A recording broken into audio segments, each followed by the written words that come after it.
집안은 늘 조용합니다. 시계 초침 소리가 집안 가득 울릴 정도로요. 째깍, 째깍, 째깍. 이 소리가 가끔은 제 심장 박동 소리처럼 느껴질 때가 있습니다. 아침 6시, 습관처럼 눈이 떠집니다. 옆자리는 벌써 5년째 비어있죠. 남편이 떠난 후 이 집은 점점 더 넓어지고 있는 것 같습니다. 아니, 정확히는 제가 점점 작아지고 있는 건지도 모르겠습니다. 혼자 밥을 차리고, 혼자 먹고, 혼자 치우는 일상. 처음엔 낯설었던 이 모든 것들이 이제는 너무나 익숙해져 버렸습니다. TV는 아침부터 저녁까지 켜져 있습니다. 그런데 이상하게도 아무것도 기억에 남지 않아요. 뉴스 앵커가 무슨 말을 하는지, 드라마 주인공이 왜 우는지, 그저 소리가 있다는 것. 그것만으로 위안을 삼고 있는 건지도 모릅니다. 전화기를 들여다봅니다. 며느리에게서 온 카톡은 3일 전입니다. 어머니 건강하시죠? 이모티콘 하나가 전부입니다. 아들은 지난주에 이렇게 문자를 보냈죠. 엄마, 이번 주말도 회사 일 있어서 못 갈 것 같아. 미안. 다음에 꼭 갈게. 다음에. 언제부턴가 다음은 오지 않는 약속이 되어버렸습니다. 예전엔 그래도 전화로 엄마 뭐해요? 밥은 드셨어요? 하고 물어봐 주었는데 그마저도 사라진 지 꽤 오래입니다. 점심 먹고 나면 긴 오후가 시작됩니다. 공원에 나가볼까 싶다가도 홀로 벤치에 앉아있는 제 모습이 그려져서 발걸음이 무겁습니다. 그냥 집에서 이것저것 만지작거리다가 서랍을 열어봅니다. 아이들 어렸을 적 사진들이 가득합니다. 손때 묻은 앨범을 한 장 한 장 넘기다 보면 눈물이 핑 돌 때가 있습니다. 내가 뭘 잘못했길래 자식들이 나를 멀리할까? 난 그냥 챙겨주고 싶었을 뿐인데 혼잣말이 늘었습니다. 대답해 줄 사람이 없는 질문들을 하루에도 몇 번씩 중얼거립니다. 그런데 언젠가부터 생각이 바뀌기 시작했습니다. 어쩌면 내가 너무 많이 주려고 해서, 너무 자주 다가가려고 해서, 너무 많이 걱정해서 그게 오히려 부담이 되었을지도 모르겠다는 생각. 나는 그저 자식들을 돌보고 싶었고, 도와주고 싶었고, 사랑한다는 걸 보여주고 싶었을 뿐인데 어쩌면 자식들은 그것을 사랑이 아니라 간섭이라고 느꼈을지도 모릅니다. 그날 저는 거울 앞에 서서 물었습니다. 나 정말 사랑을 준 걸까? 아니면 내 외로움을 채우려고 한 걸까? 젊을 때 나는 가족을 위해 누구보다 열심히 살았습니다. 아니, 열심히 산 정도가 아니라 제 인생을 통째로 바쳤다고 해도 과언이 아닙니다. 남편 월급만으로는 아이들 가르치고 생활하기에는 턱없이 모자랐습니다. 새벽 4시 알람이 울리면 어둠 속에서 옷을 입고 빵 공장으로 향했습니다. 차가운 겨울 새벽, 버스 정류장에서 떨며 기다리던 그 시간들, 공장에서 8시간 일하고 집에 돌아오면 오후 2시, 쉴 틈도 없이 뜨개질 일을 시작했습니다. 손가락이 굳어서 펴지지 않을 때도 있었습니다. 허리는 늘 아팠고 어깨는 돌처럼 굳어 있었죠. 하지만 괜찮았습니다. 아이들이 학교에서 돌아와 엄마 배고파요 하며 웃는 얼굴을 보면 그 모든 고통이 사라졌으니까요. 그렇게 악착같이 살았습니다.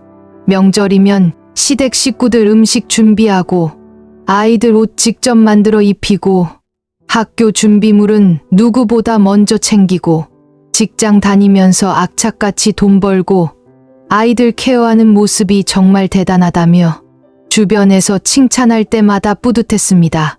그렇게 고생해서 키운 아이들이 대학 가고 취직하고 결혼했습니다. 저는 생각했죠. 이제 내 역할은 끝났구나. 이제는 좀 쉬어도 되겠지. 하지만 쉴 수가 없었습니다. 자식들이 결혼한 뒤에도, 손주가 태어난 뒤에도 저는 계속 엄마로 살아야 한다고 생각했습니다. 명절 준비는 당연히 제 몫이었습니다. 며느리가 직장 다니느라 힘들 텐데 내가 해야지. 새벽부터 장을 봐서 혼자 전을 부치고 나무를 묻히고 고기를 재워 놓았습니다. 며느리에게는 늦게 와도 돼. 많이 자고 와 했습니다. 아들네 집에는 일주일에 2번씩 찾아갔습니다. 냉장고를 열어보고 반찬이 없으면 바로 마트 가서 장을 봤습니다. 집안 구석구석 먼지가 보이면 청소기를 돌렸습니다. 손주가 감기라도 걸렸다 하면 밤새 미역국을 끓여 새벽에 문 앞에 놔두고 왔습니다. 그런데 어느 날 며느리가 조심스럽게 말했습니다. 어머니, 정말 감사한데요. 그런데 저도 제가 해보고 싶어요. 서툴러도 제 방식대로 한번 해보고 싶어요. 그 순간 저는 얼어붙었습니다. 뭐, 내가 도와주는데 왜? 내가 해주면 편한 거 아닌가? 집에 돌아와서도 그 말이 머릿속을 떠나지 않았습니다. 그때는 몰랐습니다. 내가 해주는 게 사랑이 아니라 며느리가 잘해내고 싶은 마음을 짓밟는 행동일 수 있다는 걸. 내가 도와주려고 한 행동이었지만 자식들에게는 너희는 아직 안 돼. 내가 해줘야 해. 라는 메시지였을 수도 있다는 걸. 나는 도와준 게 아니라 통제한 건 아니었을까? 나는 챙긴 게 아니라 간섭한 건 아니었을까? 하지만 이제야 알 것 같습니다. 사랑이 크면 클수록 더 조심해야 한다는 것을, 받는 사람의 그릇에 들어갈 수 있을 만큼만 따라야 한다는 것을, 넘치면 그건 사랑이 아니라 폭력이 된다는 것을. 그날은 일요일 오후였습니다.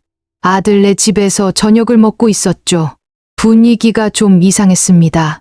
며느리는 자꾸 아들을 쳐다보고 아들은 뭔가 말하려다가 멈추기를 반복했습니다.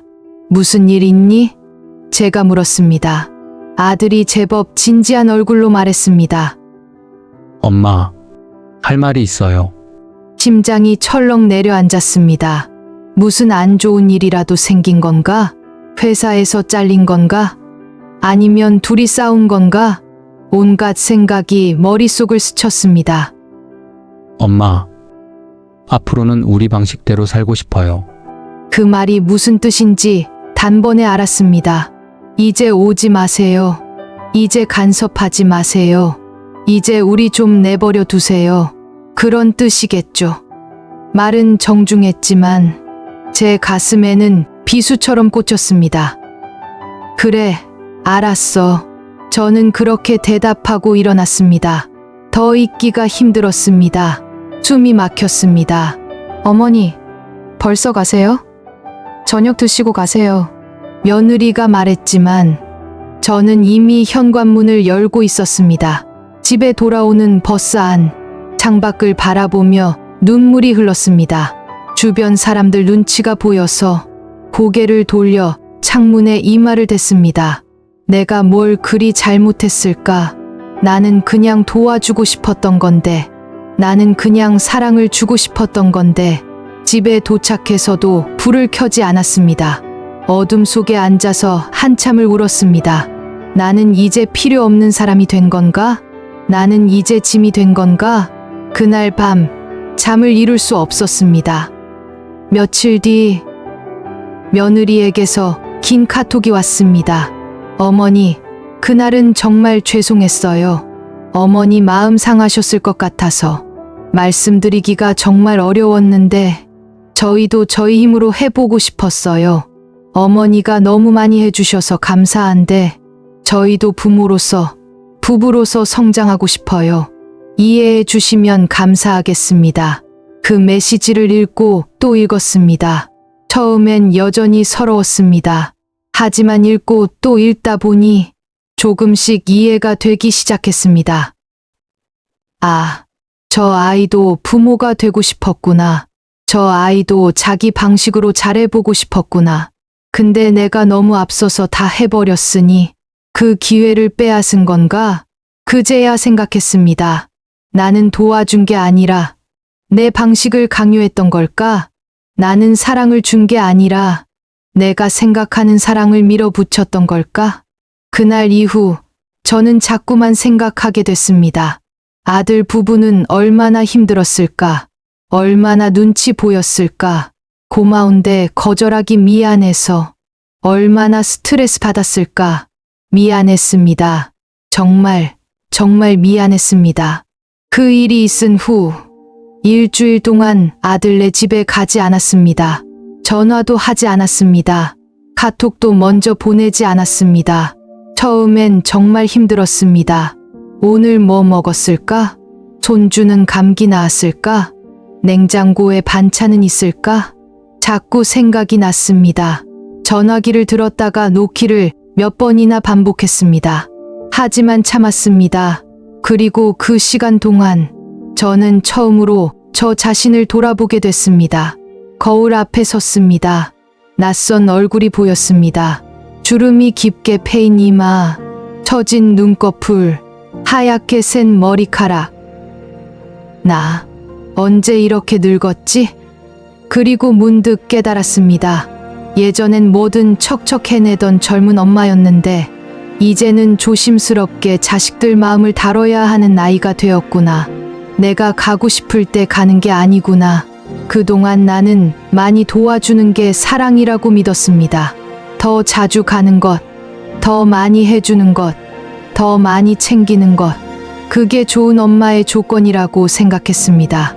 하지만 이제는 알겠습니다. 사랑은 자주 가는 게 아니라, 사랑은 많이 주는 게 아니라 마음이 닿을 만큼만 주는 것이다. 노트를 꺼내 적어봤습니다. 덜하는 사랑의 연습. 하나, 전화하고 싶을 때 참아보기. 일주일에 한 번만. 둘, 찾아가고 싶을 때 기다려보기. 먼저 연락 올 때까지. 셋, 해주고 싶을 때 멈춰보기. 도와줘도 되는지 먼저 물어보기. 넷, 조언하고 싶을 때 참아보기. 물어볼 때만 대답하기. 다섯, 걱정하는 마음 내려놓기. 잘하고 있다고 믿어주기. 적고 보니 눈물이 났습니다. 이게 이렇게 어려운 일이었구나. 내 자식을 믿는다는 게, 내려놓는다는 게, 기다린다는 게 이렇게 힘든 일이었구나. 하지만 해보기로 했습니다. 진짜 사랑이 뭔지 이제는 배워보기로 했습니다. 그렇게 나는 덜하는 사랑을 조금씩 배워가기 시작했습니다. 덜 말하고, 덜 챙기고, 덜 걱정하고, 덜 도와주었더니 신기하게도 제 마음은 더 편해지고, 더 가벼워지고, 더 따뜻해졌습니다. 그리고 무엇보다 자식들을 진짜로 믿게 됐습니다. 저 아이들도 잘할 거야. 저 아이들도 이제 어른이야. 내가 없어도 충분히 잘 살 수 있어. 그렇게 믿으니 마음이 편해졌습니다. 한 달이 지났습니다. 그동안 저는 정말 참았어요. 아들에게 먼저 전화하지 않았지요. 대신 아들이 전화하면 밝은 목소리로 받았습니다. 아들, 잘 지내니? 엄마 뭐 하세요? 응. 친구들이랑 공원 산책하고 왔어. 요즘 날씨 좋더라. 예전 같았으면 너희 밥은 먹었니? 반찬은 있니? 손주는 괜찮니? 연발했을 텐데. 참았습니다. 아들이 말했습니다. 엄마, 요즘 목소리가 밝으신 것 같아요. 그래? 기분이 좋아서 그런가 봐.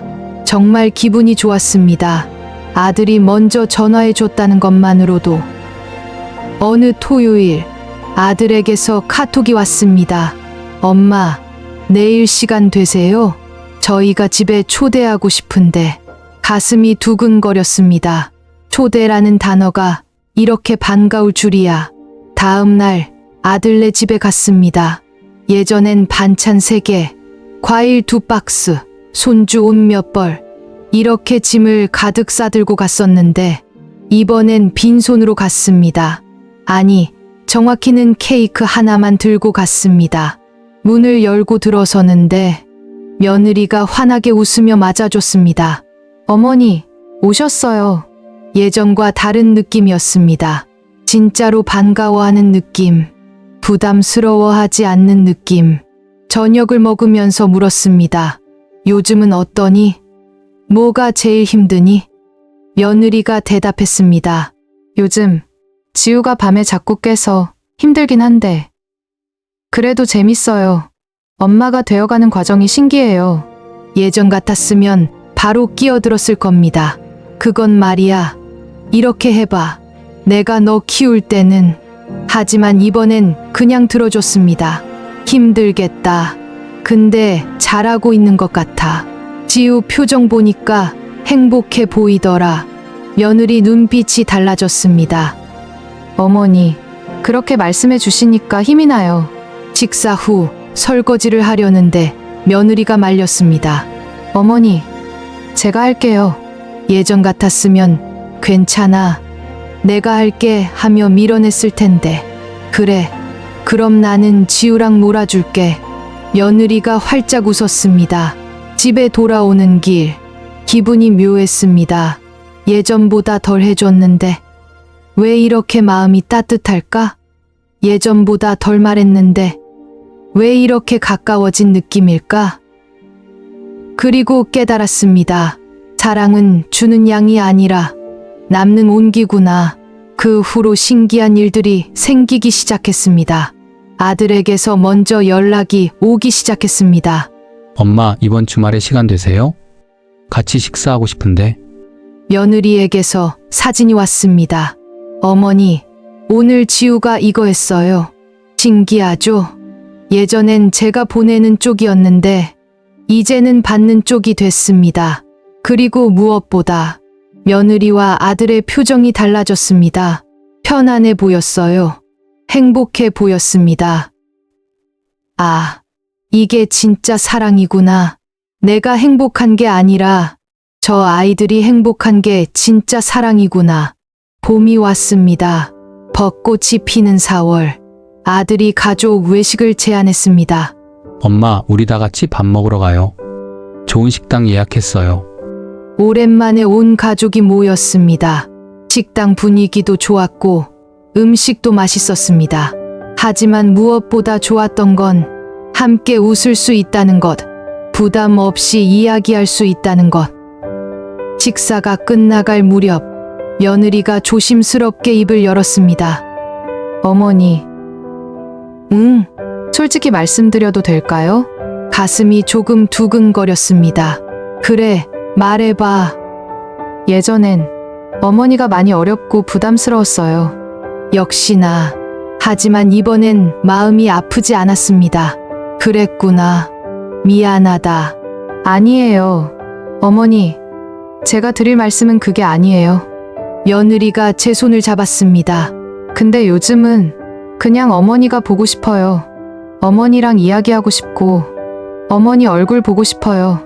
예전에는 의무 같았는데, 이제는 진짜로 보고 싶어요. 눈물이 핑 돌았습니다. 아들이 말했습니다. 엄마, 저도 할 말이 있어요. 응, 엄마는 저희에게 최선을 다해 도와주셨잖아요. 집안일도 해주시고, 손주도 봐주시고, 몸이 안 좋으신데도. 근데 저희는 단지 간섭받기 싫다는 이유만으로 거리를 두었어요. 정말 죄송해요. 앞으로 엄마한테 정말 잘할게요. 근데 요즘 엄마 보면서 느꼈어요. 엄마가 저희를 믿어주시는 것 같아요. 저희를 인정해주시는 것 같아요. 그게 너무 고마워요. 눈물이 주르륵 흘러내렸습니다. 손주가 티슈를 건네주며 말했습니다. 할머니, 왜 울어요? 할머니는 행복해서 우는 거야. 정말 행복했습니다. 이 순간이 오기까지 얼마나 기다렸는지, 얼마나 외로웠는지, 얼마나 많이 울었는지. 하지만 지금 이 순간, 그 모든 게 의미가 있었습니다. 식당을 나서면서 며느리가 제 팔짱을 꼈습니다. 어머니, 다음 주에 저희 집에 오셔서 하루 묵고 가세요. 지우가 할머니랑 자고 싶대요. 그래? 그럼 가야지. 아들이 말했습니다. 엄마, 사랑해요. 나도 사랑한다. 아들. 집에 돌아오는 길. 하늘을 올려다봤습니다. 별이 참 많았습니다. 여보, 당신도 보고 있죠? 우리 아들, 이렇게 컸어요. 참 이상한 일입니다.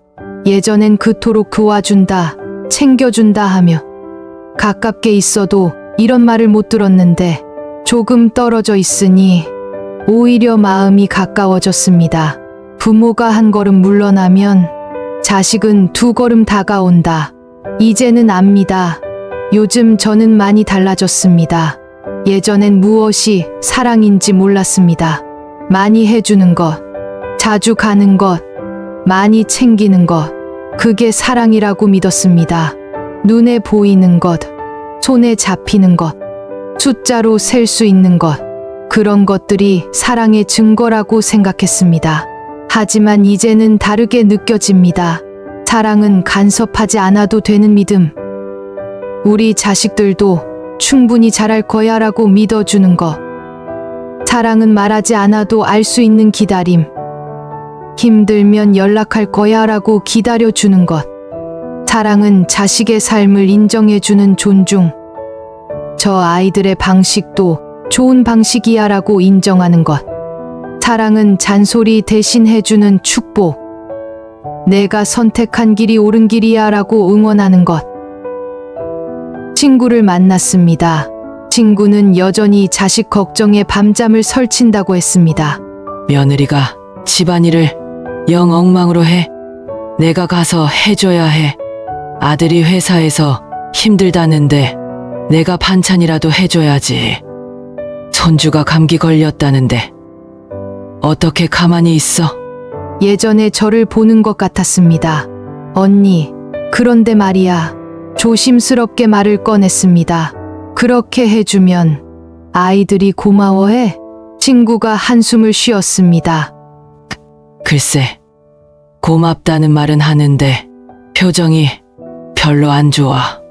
부담스러워하는 것 같기도 하고. 그럼 한번 안 해보는 게 어때? 기다려보는 거야. 그게 어떻게 돼? 자식인데. 자식이니까 기다려줘야 하는 거 아닐까? 친구는 이해하지 못하는 표정이었습니다. 저도 예전엔 그랬으니까요. 집에 돌아와서 아들에게 전화가 왔습니다. 엄마, 요즘 어떻게 지내세요? 응, 잘 지내지. 너는? 저도 잘 지내요. 그런데 엄마, 왜? 요즘 엄마가 저희를 믿어주시는 것 같아서 그게 제일 고마워요. 예전에는 엄마가 도와주려고 할 때마다 나는 아직 부족한가? 하는 생각이 들었거든요. 근데 요즘은 엄마가 저희를 어른으로 대해주시는 것 같아요. 가슴이 뭉클했습니다. 아들아, 너는 충분히 잘하고 있어. 엄마는 내가 자랑스러워. 고마워요, 엄마. 사랑해요. 전화를 끊고 한참을 앉아 있었습니다. 결국 자식이 원하는 건 도움이 아니었습니다. 인정이었습니다. 믿음이었어요. 존중이었습니다. 내가 잘하고 있다고, 충분하다고, 내 방식도 옳다고 말해주는 것. 그게 진짜 사랑이었습니다. 어느 날 손주가 그림을 그려서 보내왔습니다. 할머니와 손주가 손을 잡고 있는 그림.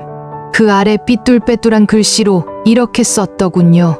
할머니는 언제나 우리를 응원해줘요. 그림을 냉장고에 붙여놓고 매일 봅니다. 볼 때마다 웃음이 나옵니다. 내가 하고 싶었던 말이 바로 저거였구나. 나는 언제나 너희를 응원해. 그 말을 하기 위해 이렇게 많은 시간이 필요했구나. 오늘도 집은 조용합니다. 시계 초침 소리가 들립니다. 하지만 예전처럼 외롭지 않습니다. 이 고요함이 이제는 편안해요. 전화기를 봅니다. 아들에게서 온 메시지. 엄마, 주말에 놀러 갈게요. 보고 싶어요. 웃음이 나옵니다. 보고 싶어요라는 그 한마디가 얼마나 소중한지. 예전에는 제가 보고 싶다고 먼저 말했는데, 이제는 아이들이 먼저 말합니다. 이제 나는 자꾸 멀리서 응원하게 됩니다. 직접 해주기보다 잘하고 있겠지 하고 믿어주는 편이 더 편해졌습니다. 자식에게 뭘 해주기보다 내가 나답게 잘 지내는 모습을 보여주는 것도 좋은 부모의 모습일 수 있다는 걸 이제야 압니다. 요즘 저는 제 시간을 즐기는 법을 배우고 있습니다. 아침에 일어나면 창문을 열고 깊게 숨을 쉽니다. 공원을 산책하고 친구들을 만나고 책을 읽습니다. 가끔 혼자 영화관에도 갑니다. 처음엔 낯설었습니다. 나만을 위한 시간이라는 게. 하지만 이제는 알아요. 내가 행복해야 자식들도 마음 편하게 행복할 수 있다는 것을. 내가 내 인생을 살아야 자식들도 죄책감 없이 자기 인생을 살 수 있다는 것을. 어제 며느리가 이런 말을 했습니다. 어머니, 요즘 어머니 보면 멋있어 보여요. 뭔가 당당하고 자유로워 보이세요. 그래? 네. 예전에는 어머니가 항상 우리 걱정만 하시는 것 같아서 마음이 무거웠는데 요즘은 어머니도 어머니 인생을 사시는 것 같아서 좋아요. 그 말이 참 기뻤습니다. 이제야 진짜 독립을 한 기분입니다. 자식으로부터의 독립, 그리고 자식에게 주는 진짜 선물은 내가 행복한 모습이구나 깨달았습니다. 오늘 오후 손주에게서 영상통화가 왔습니다. 할머니, 보고 싶어요. 할머니도 보고 싶었어. 할머니, 이번 주말에 올 거예요. 응, 갈게. 기다려. 와, 할머니 빨리 와요. 통화를 끊고 웃었습니다. 이제는 압니다. 기다림이 사랑이라는 것을, 거리가 존중이라는 것을, 믿음이 응원이라는 것을, 그리고 무엇보다 내가 행복해야 자식들도 행복하다는 것을. 여러분은 어떠신가요? 혹시 너무 많이 주려고 해서 오히려 멀어졌던 사랑 있으신가요? 혹시 사랑한다는 이유로 간섭했던 기억 있으신가요? 이제는 한번 시도해보면 어떨까요? 기다려주는 사랑, 한 걸음 물러서는 사랑, 믿어주는 사랑, 말하지 않아도 전해지는 사랑. 당신은 충분히 좋은 부모입니다. 평생을 헌신하며 살아오셨습니다. 이제는 사랑하는 방법만 조금 바꿔보는 겁니다. 많이 주는 사랑에서 깊이 주는 사랑으로, 자주 가지 않으면서도 말없이 응원해주는 사랑으로, 챙기는 사랑에서 믿어주는 사랑으로. 그렇게 바꾸면 신기하게도 자식들이 먼저 다가올 겁니다. 엄마, 보고 싶어요. 엄마, 사랑해요. 그 말을 듣게 될 겁니다. 기다려주는 사랑, 오래 남는 사랑입니다. 당신의 사랑이 자식들에게 따뜻하게 전해지길 바랍니다.